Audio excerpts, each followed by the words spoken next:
తెలంగాణ రాష్ట్రంలో స్థానిక ఎన్నికల సంబరానికి రంగం సిద్ధమవుతోంది. ఎన్నికలు నిర్వహించడానికి తమకు 10 రోజులు చాలన్న ముఖ్యమంత్రి వ్యాఖ్యల నేపథ్యంలో త్వరలోనే ఎన్నికలు ఉండే అవకాశం ఉంది.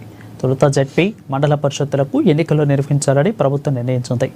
ఇందుకు రాష్ట్రంలో ఆయా జిల్లాల వారీగా జడ్పీటీసీ, ఎంపీటీసీ స్థానాలను ఖరారు చేయడం ప్రాధాన్యత సంతరించుకుంది.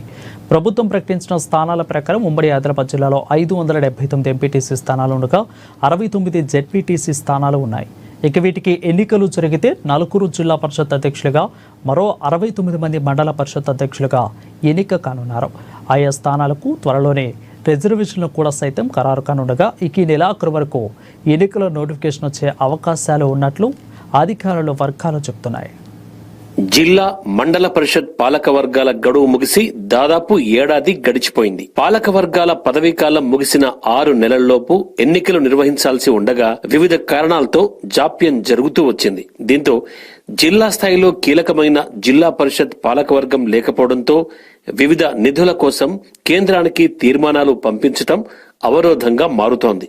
ప్రభుత్వం సైతం ఇదివరకే ఎన్నికలు నిర్వహించాలని భావించినా కార్యరూపం దాల్చలేదు. దీంతో ఆయా రాజకీయ పార్టీల నాయకుల్లో నిరుత్సాహం కనిపిస్తోంది. ఎన్నికలు నిర్వహిస్తే పదవుల్లో ఉండొచ్చన్న ఉద్దేశంతో అనేక మంది వీటి కోసం ఆతృతగా ఎదురు చూస్తున్నారు.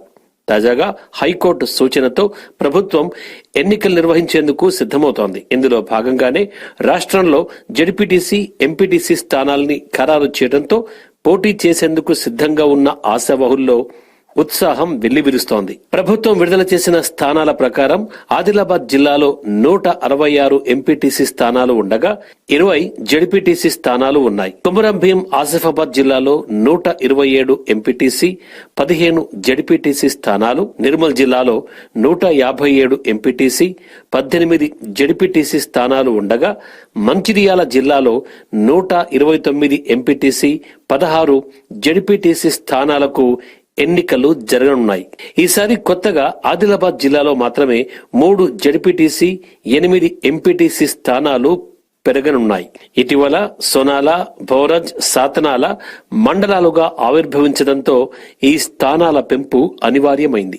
ప్రభుత్వం తొలుత పరిషత్ ఎన్నికల నిర్వహణకు మొగ్గు చూపడంతో వీటి బరిలో నిలిచేందుకు సిద్ధమైన ఆశావహుల్లో రిజర్వేషన్ల టెన్షన్ పట్టుకుంది. ఎన్నికల్లో గెలుపోటములు పక్కన పెడితే తొలుత బరిలో నిలవాలంటే రిజర్వేషన్ కలిసి రావడం తప్పనిసరి కావడంతో ఆశావహుల్లో ఉత్కంఠ రేపుతోంది. ప్రభుత్వం ఇప్పటికే 42% బీసీ రిజర్వేషన్ అమలు చేస్తామని చెప్పడంతో గతంలో ఉన్న రిజర్వేషన్లు తారుమారయ్యే అవకాశం కనిపిస్తోంది. ఈసారి కొత్తగా రిజర్వేషన్లు ప్రకటించడంతో ఏ మండలానికి ఏ రిజర్వేషన్ వస్తుందోనని టెన్షన్ పడుతున్నారు. ఒకవేళ స్థానిక ఎన్నికల్లో బీసీలకు 42% రిజర్వేషన్లు అమలైతే ఆ లెక్కల ప్రకారం 28 జడ్పీటీసీలు, 244 ఎంపీటీసీలు, 635 సర్పంచ్ స్థానాలు బీసీలకు రిజర్వ్ చేయాల్సి ఉంటుంది. రిజర్వేషన్లు తమకు కలిసి రాకుంటే వారి కుటుంబ సభ్యులు లేదంటే వారి అనుచరులను బరిలో దింపాలని భావిస్తున్నారు.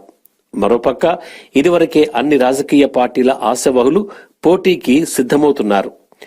పార్టీ గుర్తులపై పోటీ చేసే అవకాశం ఉండడంతో టికెట్ల కోసం ఇప్పటికే ఆయా పార్టీల ప్రజా ప్రతినిధులు, కీలక నాయకులతో పాటు పార్టీ అధిష్టానాల ముఖ్య నేతల్ని ప్రసన్నం చేసుకునేందుకు సిద్ధమవుతున్నారు. ముఖ్యంగా అధికార కాంగ్రెస్ పార్టీ నుంచి పోటీ తీవ్రంగా కనిపిస్తోంది. రాష్ట్రంలో పార్టీ అధికారంలో ఉండడం కలిసి వస్తుందని భావిస్తున్నారు. ఎన్నికల్లో గెలిస్తే రాజ్యాంగబద్ధమైన పదవుల్లో ఉండొచ్చని అనేక మంది ఆశలు పెట్టుకున్నారు. కొందరు ఏకంగా జడిపి పీఠాల్ని దక్కించుకోవాలని ఆరాటపడుతున్నారు. అతి కొద్ది రోజుల్లోనే రిజర్వేషన్లు ఖరారు కావడంతో పాటు నోటిఫికేషన్ కూడా వచ్చే అవకాశం ఉండడంతో ప్రధాన రాజకీయ పార్టీల్లో హడావుడి మొదలైంది.